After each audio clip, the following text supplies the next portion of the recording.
The second Ropen expedition of the year 2004 on Umboi Island. It was led by Woetzel-Guessman. Pterodactyl sightings.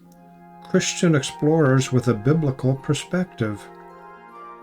They arrived in Papua New Guinea a few weeks after the expedition by me and Pena.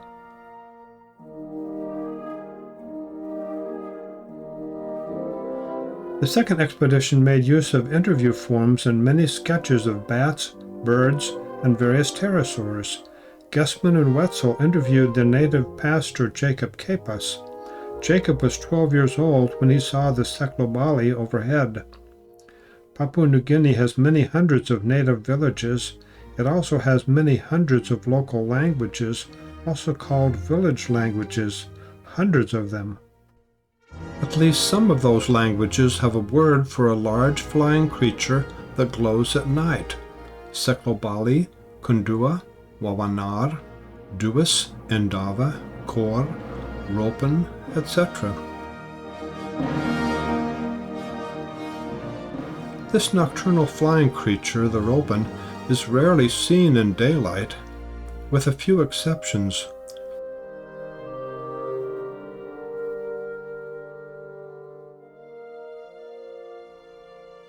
My expedition was mostly in the south-central area of Umboi Island, but the Woetzel-Guessman expedition also included the north-central area.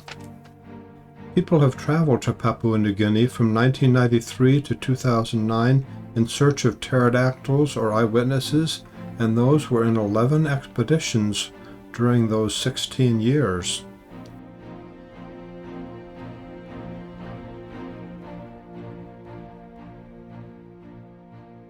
In the 1990s, some of the natives reported what the Ropen looked like. Others reported how it held onto the trunk of a tree, not like a flying frog's fruit bat behaves, and the Ropen was looking at the men while it was holding itself onto the tree trunk. This man said they eat fish out of the water. This woman saw a Ropen trying to get a dead human body during a funeral at night on Umboi Island.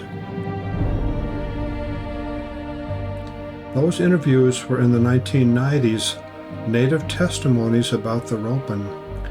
Now see what was discovered during the Woetzel-Guessman expedition on Umboi Island.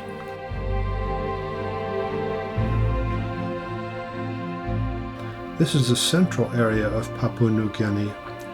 Kapas was the translator for the Papisan language on this expedition. Seklobali in Jacob's village means Ropen on Umboi Island. It's probably the same type of nocturnal animal.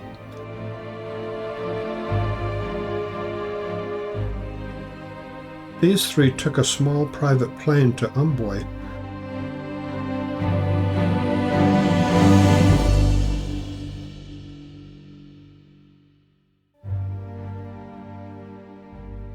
Then they took a banana boat up the eastern coast of the island. Now we look forward to what the explorers discovered later on. They found that giant clam shells had been carried up into the interior of the island.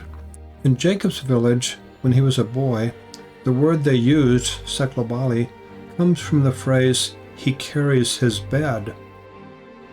Since this large flying creature is said to carry giant clams onto the shore or up into the island interior, that could explain the animal's name, Seklobali. To a native, from a distance, a giant clam could look like a bed. Now back to the beginning of the second expedition of 2004. Natives told the three explorers of a tree at the end of a peninsula there. Maybe once a month the Ropen glows at night while landing on that tree. The light then turns off and the Ropen waits on that tree in the dark. After some time the Ropen again glows and then flies down to the reef to look for food. The natives living near that peninsula do not know what the Ropen eats. After hiking inland, the explorers got to Arat village.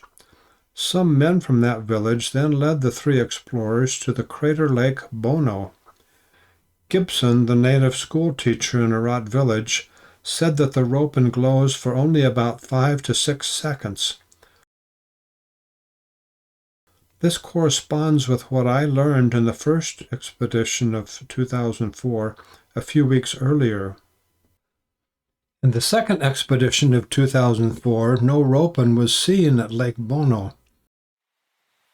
The explorers encountered much more rain compared with the expedition a few weeks earlier.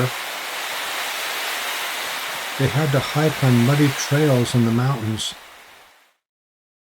The school teacher Gibson also told Guessman and Woetzel that they never see more than one glowing Ropen at a time, only one. Later, the three explorers had an interview with Dixon Nolo, who had a sighting a few nights before. Dixon also told them that the Ropen's tail does not bend except where it connects to the body. Guessman was struck with that detail, for he knew something about the tails of rhamphorhynchoid pterosaurs. They generally could not bend much except near the base of the tail, like a Ropen tail. The Ropen tail can bend here, and the tail of a rhamphorhynchoid pterosaur, known from fossils, can bend here. In other words, the Ropen seems to be descended from some type of long-tailed pterosaur.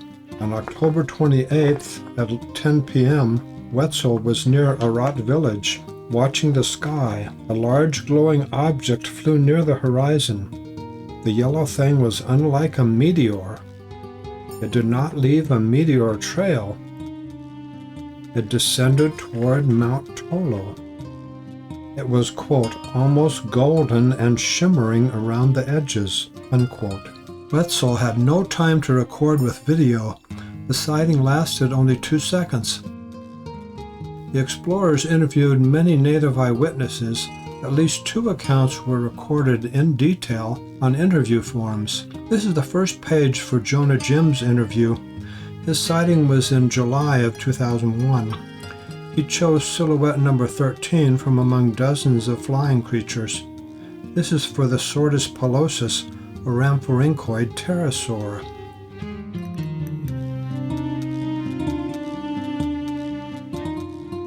Yet they also interviewed the native eyewitness Jonathan Ragu.